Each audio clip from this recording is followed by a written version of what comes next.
Nunca diga que dessa água nunca mais bebereis, porque vai que bebereis.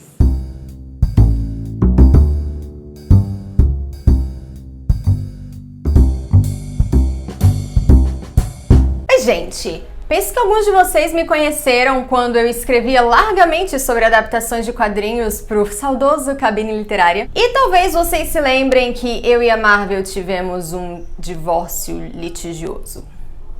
Corta para o ano do Senhor de 2021, quando eu comecei a ver algumas críticas super positivas sobre as novas séries que irão compor a fase 4. Porque sim, teremos uma fase 4. Pelo que entendi, faz parte da proposta, além de continuar expandindo esse universo ad infinito, pôr em evidência alguns personagens secundários queridos pelo público, mas que não tiveram oportunidade de fazer muita coisa, fora algumas cenas de impacto e se mesclar no grupão e olhar para o horizonte fazendo cara de audácia. Foi então que eu comecei a receber mensagens. Isso soou mais ameaçador do que eu pretendia. A Danube, que é uma querida que acompanha o canal aqui há bastante tempo, ela mirou pra acertar, porque ela me mandou direto a cena da referência ao Hobbit. Vocês sabem qual é? Depois o Daniel, comentador assíduo aqui dos vídeos, me escreveu: Veves, vê o WandaVision, por favor! Só digo que é a tua cara de 99% corvinal. E aí eu perguntei, e o 1% Sonserina, como fica? E ele respondeu, esse 1% fica pra Agnes. Confia em mim, vai dar match. E o Marcelo Elias, também das antigas por aqui, falou, você só precisa saber que o Visão rodou e segue morto. Ou não. De resto, divirta-se. Meu tipo de entretenimento. Então vamos lá fazer um novo pacto com a empresa do rato e ver pessoas adultas de colão, vestidas de bandeira, correndo de um lado pro outro. Não só eu vi o WandaVision no espaço de 2 dias, porque eu não conseguia parar, como eu aproveitei para assistir os filmes que eu não tinha assistido. Tudo isso para poder chegar aqui e conversar com vocês sobre a incrível intertextualidade do MCU. As coisas que eu não faço por amor. O conceito de intertextualidade, conforme eu vou utilizar aqui, foi retrabalhado pelo teórico estruturalista Gerard Genette a partir do conceito criado pela semioticista Yulia Kristeva. Longa história, não quero transformar esse vídeo num artigo de revisão de literatura, mas dedico aos mais aventureiros as referências que eu vou deixar aqui na descrição. Genette vai trabalhar os infinitos diálogos, explícitos ou não, que um texto estabelece com outro texto, o que ele vai chamar de transtextualidade. E a transtextualidade está em todo lugar, mesmo quando a gente não percebe. Vamos entender texto num sentido amplo. Não só o texto escrito, mas qualquer composição cígnica, seja cinema, seja dança, seja teatro, seja música. Genette vai dizer que existem 5 tipos de transtextualidade que podem coexistir sem problema algum. São eles: intertextualidade, paratextualidade, metatextualidade, hipertextualidade e arquitextualidade. Mais tarde, o Robert Stem, que vocês já conhecem do vídeo sobre adaptações, ele vai pegar esses 5 tipos do Genette e vai aplicar a sua própria teoria da adaptação. Só isso já dava para fazer um vídeo inteiro, assim como também dava para fazer um vídeo sobre como esses 5 tipos de transtextualidade podem ser aplicados ao MCU. Mas para o propósito desse vídeo, eu vou focar inicialmente em 2 deles: a intertextualidade e a hipertextualidade. Qual é o tempo desse último? Gerard Genette vai definir hipertextualidade da seguinte forma: toda relação que une um texto B, que chamarei hipertexto, a um texto anterior A, que naturalmente chamarei hipotexto, do qual ele brota. E no caso das adaptações, Robert Stem vai dizer: a hipertextualidade é talvez o tipo mais claramente relevante para a adaptação, porque adaptações cinematográficas são hipertextos derivados de hipotextos pré-existentes que foram transformados por operações de seleção, amplificação, concretização e efetivação. Basicamente, a adaptação é um exercício hipertextual por excelência. E no caso do MCU, eu diria que bastante complexo. Não que as outras adaptações não sejam complexas, volta e meia aparecem os doidos querendo adaptar O Senhor dos Anéis, fazer musical dos Miseráveis, de Guerra e Paz. É que no caso do MCU, não existe uma única obra para se adaptar. É um legado de 80 anos, desde a época em que a Marvel se chamava Timely Comics, e tem personagens tão antigos quanto e infinitos arcos de história. A Marvel então precisou selecionar os personagens que eles queriam, que no começo eles não tiveram muita escolha, porque só tinham sobrado os direitos daqueles heróis esquecidos no Sereno. Depois de selecionados os personagens, eles tiveram que escolher quais arcos narrativos eles gostariam de trabalhar e a partir daí criar uma história completamente original. Claro que como como a gente conversou lá no vídeo sobre adaptações, toda adaptação é uma obra original em si. Mas no caso do que a gente chama de universo cinematográfico Marvel, o que existe é um universo próprio com uma história própria desenvolvida para ele, que é perfeitamente justificável no mundo dos quadrinhos, em que é comum existirem várias versões do mesmo personagem, às vezes até concomitantemente. Meu sonho de princesa é orientar um trabalho sobre o processo de adaptação do MCU, mas eu não sei o que está mais distante, isso ou a Marvel parar de fazer filme. Passemos então para intertextualidade. Jeanette vai explicar que intertextualidade é a relação de copresença entre dois ou vários textos, isto é, essencialmente ou mais frequentemente como presença efetiva de um texto em outro, como citações, homenagens ou alusões. Na forma como eu vejo, o MCU é intertextual desde os primórdios. Desde quando eles não sabiam se esse trem ia vingar ou não, sem trocadilhos. Essa intertextualidade existe em pelo menos dois níveis. O primeiro seria a nível de enredo, entre os filmes em si. Desde que o Nick Fury começou a aparecer nas cenas pós-créditos fazendo propostas indecorosas, o MCU começou a se intertextualizar. E isso vai ficando cada vez mais intrincado à medida em que os personagens vão aparecendo nos filmes um dos outros. Tony Stark sequestra Capitão América 3 se transforma em Vingadores 2.5, como chamam, até chegar no Guerra Infinita, o crossover mais ambicioso da história. Claramente, eles nunca viram o episódio em que Chapolin aparece no Chaves. E isso sem contar as referências que são feitas nas próprias falas dos personagens. O que mais tem nesses filmes é referência. O segundo nível de intertextualidade seria a nível de estrutura. Se eu perguntar pra vocês qual é o gênero cinematográfico dos filmes da Marvel, o que vocês responderiam? Filme de super-herói, filme de história em quadrinhos, filmes que eu gastei 2/3 da minha vida assistindo. Em 2015, Kevin Feige, o chefão da Marvel Studios, disse: "Eu não acredito em o gênero história em quadrinhos. Eu não acredito no gênero super-herói. Eu acredito que cada um de nossos filmes podem ser diferentes." Ou seja, apesar de o MCU existir nesse gênero macro, filme de super-herói, filme de quadrinhos, cada um dos filmes possui o seu subgênero. Nada disso é novidade para quem acompanha o MCU, mas o que eu gosto de observar é que nenhum desses gêneros foi escolhido à toa, mas dependendo do personagem, dos temas que eles queriam abordar. Vamos lá! Os 3 filmes do Homem de Ferro foram feitos nos moldes dos filmes de ficção científica.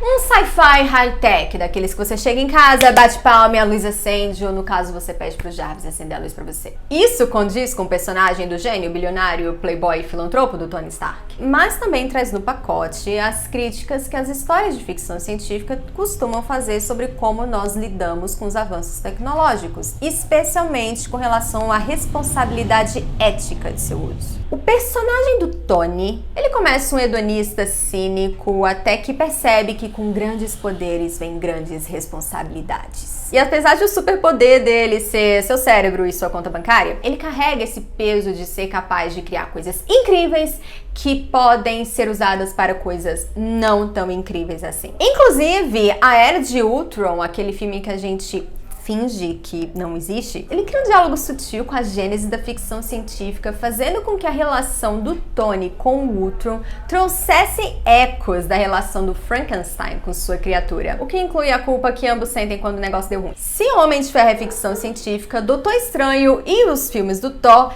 trazem o outro lado da ficção especulativa, que é a fantasia. Os 2 primeiros Thor, pelo menos, porque o terceiro eu não consigo chamar de nada além de um filme de Taika Waititi. Quem diria que tudo que Thor precisava era de um diretor comediante de não se levar muito a sério? No caso do Thor é interessante, porque apesar de a Marvel trabalhar com essa ideia de eram os deuses astronautas, Your ancestors called it magic, and you call it science. Well, I come from a place where they're one and the same thing. a gente sabe da presença da mitologia nórdica na formação da fantasia moderna. Vocês que incluíram Tolkien no bingo, essa é a hora de marcar. E o primeiro filme do Thor, especialmente, vai trazer uma segunda relação intertextual com Billy Shakes. Vamos lá, gente. Intriga familiar palaciana, irmão ciumento, herdeiro arruaceiro. De ambos os lados, as pessoas questionaram a escolha do Kenneth Branagh como diretor. Os fãs de quadrinhos não sabiam o que esse cara que dirige e atua em Shakespeare estava fazendo num filme de super-herói, e os amantes de Shakespeare não sabiam que um dos maiores shakespearianos vivos estava fazendo num filme de super-herói. E Branagh tinha uma resposta ótima pra isso. Ele lembra que, originalmente, Shakespeare era a cultura pop de sua época. Ok, não estou dizendo que o que a gente tem hoje na cultura pop tem a mesma qualidade objetiva que Shakespeare. Eu tô dizendo o que eu sempre digo, que não é porque algo é popular que quer dizer que seja ruim. E acredito que podia ser melhor, se ao menos essas produções não subestimassem o seu público. Mas Thor não seria o único a trazer Shakespeare para o MCU. Pantera Negra foi incessantemente comparado a Shakespeare, principalmente a Hamlet e ao Rei Leão, que a essa altura do campeonato é quase a mesma coisa. O próprio ator Chadwick Boseman, que infelizmente nos deixou muito cedo, ele era um grande admirador de Shakespeare e ele falou que quis incorporar elementos shakespearianos em sua performance para a composição do personagem do T'Challa. E todo esse Shakespeare embalado na estética afrofuturista que corrobora a crítica anticolonialista proposta pelo roteiro. Já dei de exemplo, né? Mas vocês acham que eu ia deixar de falar do meu favorito de sempre? Capitão América e Soldado Invernal. Eu sou apegada a Capitão e sua turma, ele é vintage. E esse filme começa meu Natal, porque desde quando foi lançado eu assisto quando estou montando a árvore e enfeitando a casa. Menos ano passado, em que eu inventei de ver aquele filme em que a Dragonette está vestida de elfo do Papai Noel, e quando eu terminei eu desejei que eu mesma pudesse passar pela lavagem cerebral da Hydra. Capitão América e Soldado Invernal deve ir muito aos thrillers de conspiração dos anos 70. Por exemplo, Todos os Homens do Presidente, A Trama, O Dia do Chacal, Os 3 Dias do Condor. Na verdade, esse segundo filme do Capitão América é bem parecido com Os 3 Dias do Condor, só que com menos romance e mais super assassino soviético. Eu sei que vocês vão entender isso do jeito que quiserem. Temos inclusive uma piadinha intertextual, porque eles trouxeram o Robert Redford como vilão, sendo que ele é o mocinho dos 3 Dias do Condor e de outros tantos desses thrillers. As histórias do Capitão América sempre acabam se atrelando ao clima político do país. Afinal de contas, ele é o Capitão Estados Unidos. E esse filme foi lançado um ano depois das revelações da vigilância global do Edward Snowden.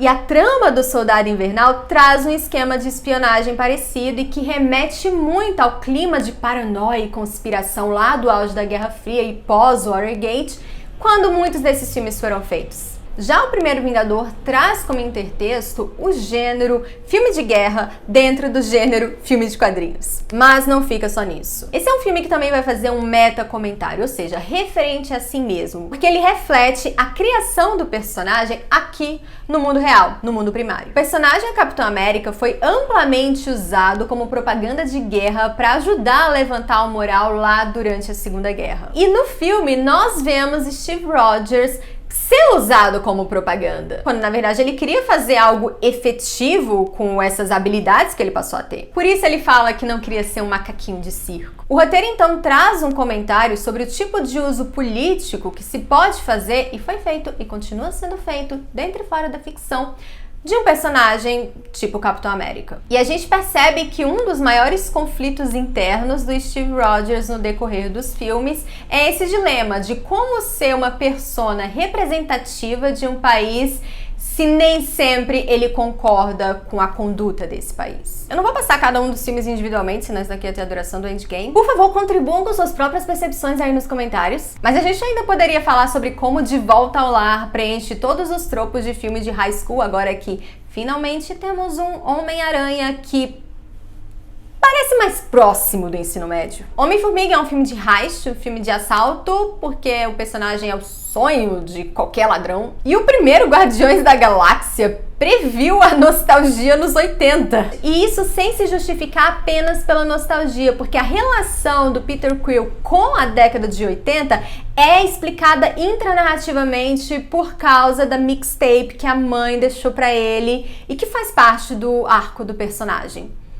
Ou pelo menos deveria fazer. Alguns podem apontar que essa variedade de gêneros traria inconsistências de tom narrativo pro MCU, prejudicando o arco dos personagens. Às vezes a gente saía de um thriller e caía numa comédia, ou senão quando trazia o personagem de determinado filme para outro, ele não dava match ali naquele tipo de história. Eu concordo que esses problemas existam, mas eu não vejo relação com essa brincadeira com os gêneros cinematográficos. Para mim isso é mais uma questão do roteiro de cada filme mesmo e da alergia que a Marvel desenvolveu a deixar com que as cenas emocionais tivessem impacto. No caso, eu me incluo no grupo daqueles que consideram que essa variedade de gêneros narrativos foi um dos fatores que fizeram o MCU dar certo. Porque Porque vamos combinar, né, gente? Por mais fã que você seja, ninguém aguenta ver 50 filmes iguais. Corta para WandaVision.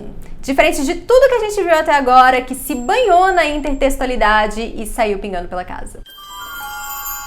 A premissa básica de WandaVision é explorar o relacionamento da Wanda com o Visão, que morreu nos Vingadores e ela meio que teve parte nisso. Mas aqui ele tá bem vivo e eles estão vivendo numa sitcom. E pra completar a viagem à Twilight Zone, coisas estranhas começam a acontecer durante os episódios. Tipo, a Wanda começar a ver cores, ou melhor, a cor vermelha, ou ela escuta vozes estranhas no rádio, ou às vezes ela fala coisas esquisitas num tom ligeiramente agourento. A intertextualidade de WandaVision é feita de uma forma bem mais óbvia do que nos filmes e, nesse caso, com o gênero sitcom. A maioria dos episódios é nesse formato, cada um deles fazendo alusão a uma sitcom da década em foco. Alguns exemplos, porque sitcom é meio fora do meu elemento. Me ajudem. No episódio nos anos 50, nós temos referência a The Dick Van Dyke Show. Já falei pra vocês do meu crush eterno no Dick Van Dyke. Nos anos 60, nós temos alusão a A Feiticeira. Nos anos 70, The Brand Bunch, que eu nunca tinha ouvido falar. Anos 80, 3 é demais. E aí tem as gêmeas Olsen, que são irmãs da Elizabeth Olsen, que faz a Wanda. Malcolm in the Middle, com direito às crianças fazendo comentários diretamente pra câmera. E o episódio no estilo mockumentary como em Modern Family. E como vocês podem notar, as alusões são feitas desde o tamanho da tela, as cores e a iluminação usada, até a forma de atuação. É uma delícia de ver. Agora, além da intertextualidade, nós temos a presença de uma maravilhosa metatextualidade. Outro tipo de transtextualidade definido por Gerard Junet. No caso, quando a gente tem o texto refletindo sobre o próprio texto. Diferentemente do que acontece nos filmes, aqui os personagens têm consciência da alusão a outro gênero fílmico. So you're saying the universe created a sitcom starring 2 Avengers? It's a working theory. Nós temos atores da série comentando sobre a série dentro da série. E eles vão usar o jargão próprio do meio. Episódio, ela tem uma fala agora, elenco, troca de ator. Essa parte foi genial. Às vezes nós vemos o equipamento de gravação. E a Darcy, lembra da Darcy? Ela foi esquecida num churrasco pós-Thor Mundo Sombrio. Ela pede especificamente por uma TV para poder assistir o que a Wanda estava fazendo na cidade. O que faz com que nós e os personagens estivéssemos todos assistindo a mesma série de TV. E isso quando os personagens não estão dando spoilers da própria série. As escolhas estilísticas de WandaVision ficam mais gritantes quando a gente compara com a série que veio logo depois, Falcão e o Soldado Invernal. Ou como eu gosto de chamar, Barão Zemo e seus sidekicks. Ou ainda, deem logo esse escudo pro Sam. Em certos momentos, ambas as séries vão tratar de temas análogos, como perda, luto, trauma, mas de maneira completamente distinta. Os filmes do Capitão América e Companhia Limitada sempre foram mais pé no chão, a não ser que eles quisessem fazer algo completamente fora da caixa, sem nenhum motivo aparente.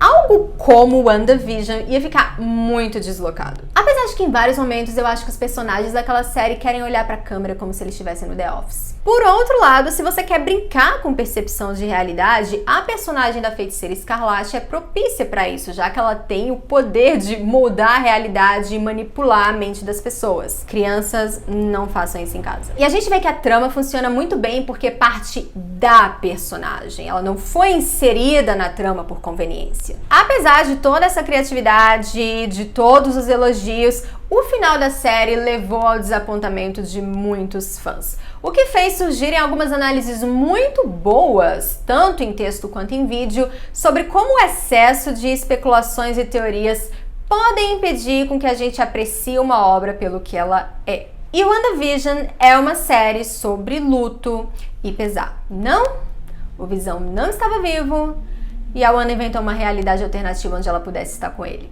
Isso enquanto ela controlava uma cidade inteira para poder criar a vida que ela sempre quis ter. E eu acho que a série conseguiu lidar muito bem com as implicações disso até quase o final. Isso quando, na minha opinião, o arco emocional da Wanda ficou meio imprensado ali nas pirotecnias da Marvel e na preparação da história da personagem para futuros filmes. Wanda podia ter dirigido mais um episódio. Agora eu acho bem relevante ela ter escolhido criar uma realidade no formato de sitcoms. Do ponto de vista extra narrativo, a gente sabe que é porque a Marvel queria fazer uma homenagem às sitcoms. Mas, intranarrativamente, a Wanda podia ter escolhido qualquer outra coisa. Eu definitivamente escolheria uma vila onde eu pudesse viver a minha própria história de detetive, sendo a senhorinha que resolve crimes que eu almejo ser um dia. Gente, eu tenho que parar de assistir aqueles filmes da Miss Marple. Mas as sitcoms que ela assistia quando era criança e que ela continuou assistindo durante a vida adulta, nos momentos de angústia, de solidão,